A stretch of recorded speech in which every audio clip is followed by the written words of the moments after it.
Oke, oke. Tapi Dokter Lia, saya ingin pendapat Dokter Lia. Kalau zaman tengah-tengah ya, mungkin zaman sekarang sih banyak rumah sakit sudah paham ya. Kangguru itu kan salah satu yang ditakutkan adalah infeksi oleh para dokter dan rumah sakit. Ya, Bagaimana Dokter Lia melihat itu sebagai fakta dan mengatasinya? Silakan Dokter Lia.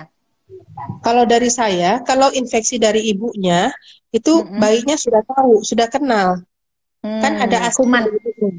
Kalau ibunya Mm-mm. sakit, otomatis badan ibu kan membentuk antibodi. Jadi kalau Mm-mm. antibodi yang cukup itu akan diteruskan ke bayinya melalui ASI. Di ASI antibodi Mm-mm. bisa lewat. Jadi Mm-mm. kalau untuk Mm-mm. infeksi ibunya sendiri, saya Mm-mm. rasa mungkin kita nggak usah terlalu khawatir. Tapi ibunya tetap harus menjaga supaya tidak terkena infeksi. Jadi saya tetap minta Mm-mm. ibu cuci tangan. Kalau zaman Mm-mm. sekarang pakai masker dan masuk ke ruang neonatologi itu saya minta ibunya ganti baju. Ganti baju. Oke, Baju ya ganti. baju bersih sendiri dari rumah, baju ibunya sendiri, Oh, nanti di ruang itu ganti baju, bukan baju yang dibawa dari luar. Kalau pakai jilbab juga oke. jilbab Oh pendek, ganti semua iya. dari luar. Ya, seperti itu. Oh, bagus banget itu ya. Jadi dia bawa baju dari rumah sampai di rumah Ya, sakit, dia ganti ya di samping cuci ganti. tangan tadi. Ya, Gitu. Oh, ya. bagus banget ya. Kembali Dan lagi juga ke kita, Nanda ya. Sorry, ya haha, silakan, silakan. Silakan Dokter Lia.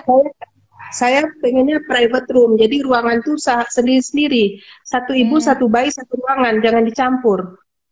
Supaya iya itu. infeksinya enggak. Jadi nggak kayak open bay nicu yang bayinya rame-rame, Iya. dekat-dekatan. Itu jadi banyak.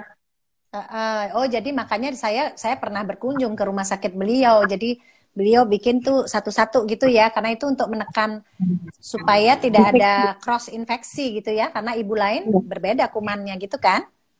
Iya, Oke, itu bagus banget nih cuknya ya. Nah, kembali lagi ke Nanda, kan itu tidak diapa-apakan ya, tidak diperiksa macam-macam gitu. Itu tadi ada iya. yang bertanya karena ada yang bertanya, ada nggak kelainan? Kalau sekarang Nanda sih nggak ada kelainan, tetapi pengalaman Dokter Lia sebagai eh, neonatologi itu kelainan-kelainan apa sih yang kita bisa harus antisipasi gitu, Dokter Lia? Kalau zaman sekarang kita hidupnya udah zaman sekarang nih, tapi belajarnya dari Nanda gitu ya. Silakan, Dokter Lia. Jadi tadi seperti yang sudah disampaikan Dokter Ina, tetap saja Mm-mm. pertama nutrisinya. Dulu yang paling saya takutkan si kakak ini karena dia sempat mikrosefali, Oh, sempat kepalanya kecil. kecil. Iya, Oh. ya. Tapi karena Mm-mm. saya udah lihat eh, relatif nggak ada masalah, ya saya ikutin aja. Karena kalau untuk Mm-mm. mikrosefali kan nggak banyak yang kita lakukan.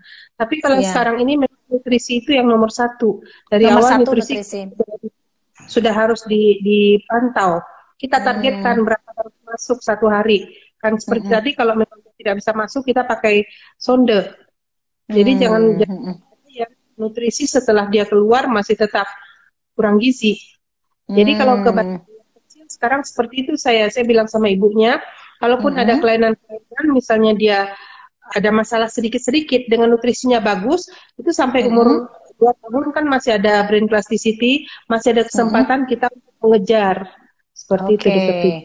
Oke, Dokter Lia, saya ini tanya ya, kalau bayi cukup bulan kan ada toleransi untuk turun ya, biasanya 10%, kemudian naik Iya, di 7 hari, dia balik. Kalau prematur itu begitu atau dia harus naik terus seperti di dalam kandungan? Karena kan lahirnya 28 minggu. 10 sampai 15 hari pertama bisa turun sampai 15%. Dia turun sampai Oh, 650 waktu itu. Masya Allah 650 setengah kilo daging, ya Allah, kecil banget. Turun di 2 minggu pertama turun itu. Oh, 2 minggu Setelah pertama. ya, Oke, turun jadi 10-15% boleh turun, tetapi tetap baik dipantau. ya, Setelah dia 2 minggu ya, usia 2 minggu, dia harus naik ya. harus naik. Dia harus naik. Ya. Kenaikannya itu berapa gram, Dokter Lia, per harinya? Biasanya per Setelah dua kilogram minggu, berat badan sekitar 15 sampai 20 gram per kilogram 15, berat badan per hari. 15 15 sampai 20 kilo.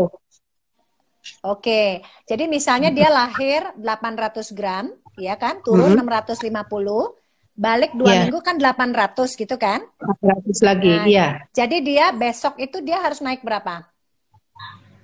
Besoknya, maksudnya seminggu atau per hari. Ya. Itu kan dia udah balik ke 800 2 minggu. Dia kan tadi kan 15 gram ya per kilo ya? Iya. Iya. Itu jadi berapa dia harus naik? 15 kilo, 15 gram. Sekitar 15 jadi gram per hari. Per hari itu nggak boleh ditawar ya, nggak boleh kurang sedikit, nggak boleh ya. Dia harus naik ya. Nah, itu kita juga pantau, jangan juga terlalu cepat. Kadang dia kalau dia sakit, infeksi, ada edema, itu bisa naik langsung 100. Kadang kita, naiknya kok banyak ini anak, apakah ada ide? Padahal karena bengkaknya tadi dia naik. Aduh, setengah mati loh Nanda. Aduh Nanda. Jadi kalau naiknya sedikit kita khawatir, naiknya banyak juga kita khawatir. Oke, jadi turun tidak boleh, naik terlalu banyak juga tidak boleh, gitu ya? Iya. Nah sekarang Nanda kan saya lihat pakai kacamata ya, itu ada hubungannya nggak dengan prematurnya dia? Kemungkinan dari sana, dia jadi minusnya tinggi dulu, jadi sempat dilasik. Minusnya berapa juga? Sampai 6, Mbak. 6 ya, itu bisa ada hubungannya dengan, tapi dia nggak pakai oksigen, nggak pakai apa-apa dulu waktu pakai oksigen. Pakai oksigen ya. Tapi kalau zaman dulu kita nggak ada monitor, jadi saya asal dia tidak biru aja, jadi oksigennya saya tongkrongin terus tak cabutin sedikit-sedikit. Cabut kalau dia nggak biru, saya berhenti. Wah hebat banget loh. Karena kan kalau oksigen tinggi takut seperti itu kan.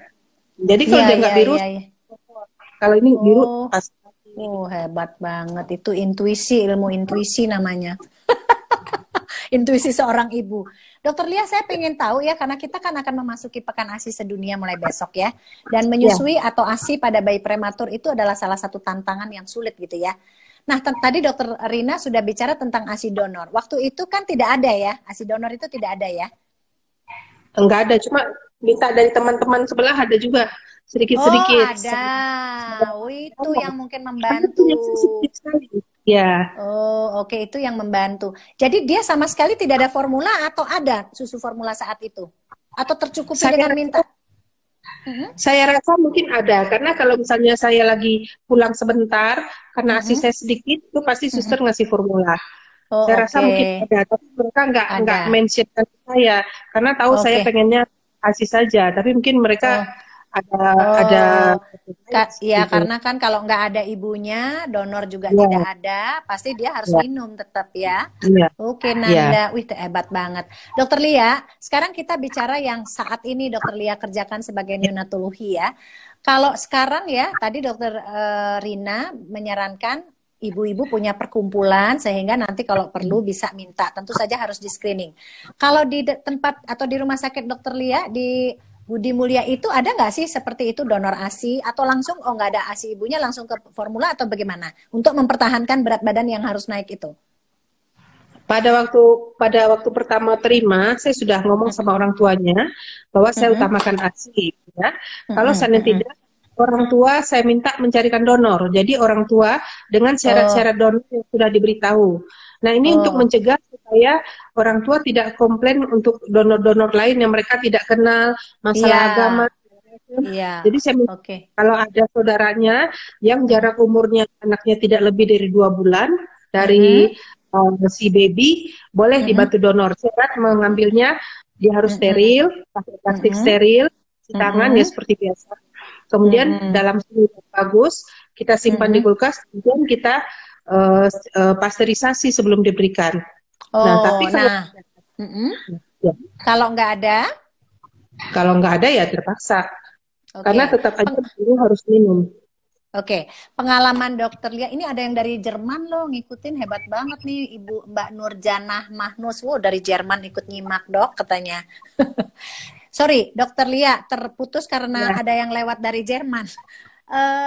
Kalau sekarang ya misalnya ASI donor, kalau di sini kan di Jakarta khususnya itu kita screening. Kalau dia mencari dari saudaranya itu ada screening atau kasih saja? Enggak, tidak di screening. Tidak di screening. Tapi dipasteurisasi. Kita sudah bilang sama dia, pastikan bahwa donor sehat. Ya, cuman kalau sakit-sakit jangan. Tapi saat akan diberikan kita semuanya pasteurisasi aja Dokter Tiwi. Ini fans BM juga hadir, banyak banget nih BM. Weh, dada-dada dia. Tim BM hadir, ayo absen. Wah, hebat ini, pantas kok sampai 300 yang hadir. Ibu bos ada di sini, Dokter Lia. Nah, sekarang saya balik lagi karena saya udah pernah ke rumah sakitnya Dokter Lia ya, dan rumah sakitnya bagus banget ya. Artinya mungkin karena pengalaman pribadi memperlakukan bayi prematur itu sedemikian baiknya gitu ya. Nah, pengalaman Dokter Lia paling kecil berapa yang bisa dirawat di situ? Maksudnya dan survive dan bagus gitu. Ya 800. Berapa? 800? 800. Oh, dan Ya. sekarang Yang anak yang 800 itu sudah berapa tahun usianya? Udah besar, tapi dia dari luar kota, jadi nggak ketemu lagi. Beberapa waktu yang lalu pernah ketemu, udah besar dia, udah sekitar 5 tahun. Oke. Dokter Lia, kalau dari pengalaman Dokter Lia, berapa banyak bayi prematur yang bisa seperti Nanda ya, maksudnya tumbuh kembangnya baik gitu? Ya, berapa banyak dari bayi-bayi yang sudah dirawat oleh Dokter Lia di situ? Kalau yang udah dirawat saya paling besarnya kan mungkin masih SD kelas 4 kelas 5 ya Dokter Tiwi ya. Jadi kita tapi belum lihat itu ke sama. depannya. Ya, tapi Tapi maksudnya sejauh dia ini, sama dengan anak-anak kelas yang normal, yang lahir normal ya? ya, itu tergantung bagaimana ibunya, bagaimana perawatannya, dan bagaimana komplikasi pada waktu dia di NICU. Kalau yang dia baik-baik saja, insya Allah semuanya bagus-bagus. Tapi kalau misalnya dia ada sepsis atau ada masalah-masalah lain yang harus pakai ventilator lama, nah itu biasanya tidak bagus bayi yang tanpa komplikasi. Ada yang komentar, Nanda udah gitu dokter, Nandanya pinter banget. Wih, nih Ken nih Sita pinter banget loh Nanda. Bisa bikin blog lagi. Aduh hebat sekali nih, ibunya yang hebat ini. Dokter Lia, boleh nggak minta Dokter Lia memesankan sesuatu pada ibu-ibu yang sedang merawat bayi prematur saat ini? Ini ada sekitar 150 ibu ya. Mudah-mudahan sih tidak ada yang prematur, tapi pesannya apa? Karena ini kita akan save ya, supaya bayi-bayi prematur yang sedang dirawat ibunya juga semangat gitu ya. Silakan Dokter Lia. Pesan saya untuk ibu-ibu, kalau seandainya ketemu punya bayi prematur, yang pertama jangan sedih, karena Jangan Tuhan sedih. jangan sedih, karena sekali kalau ibunya sudah sedih, semuanya jadi drop, asinya kurang, semuanya kurang. Jadi kadang saya suka cerita bahwa kita juga mengalami hal yang sama. Jangan sedih, jangan merasa sendiri. Jadi minta tolong dukungan juga dari bapaknya. Harus bersemangat, asinya ada terus. Dan tahu akan berakhir seperti itu. Jadi biasanya kalau ibunya sudah, dan jangan lupa terlibat. Kalau ibunya sudah terlibat dari awal, itu ibunya nggak takut, relatif lebih mudah untuk megang bayinya dibandingkan takut kadang ya.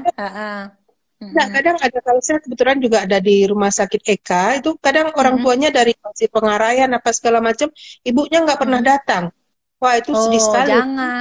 Jangan ya, ibu harus dilibatkan dari awal ya. Walaupun dari luar kota, ibu kalau perlu sewa kos di Pekanbaru supaya ibu bisa terlibat. Biasanya kalau ibunya terlibat itu bayinya lebih cepat bagus. Oh, keren banget.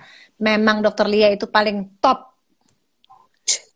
Hebat sekali ya. Mudah-mudahan Dokter Lia di masa COVID ini tetap sehat juga, Nanda dan Mas Budi, Dokter Budi ya. Salam buat Dokter Budi. Dokter Lia, terima kasih banyak waktunya.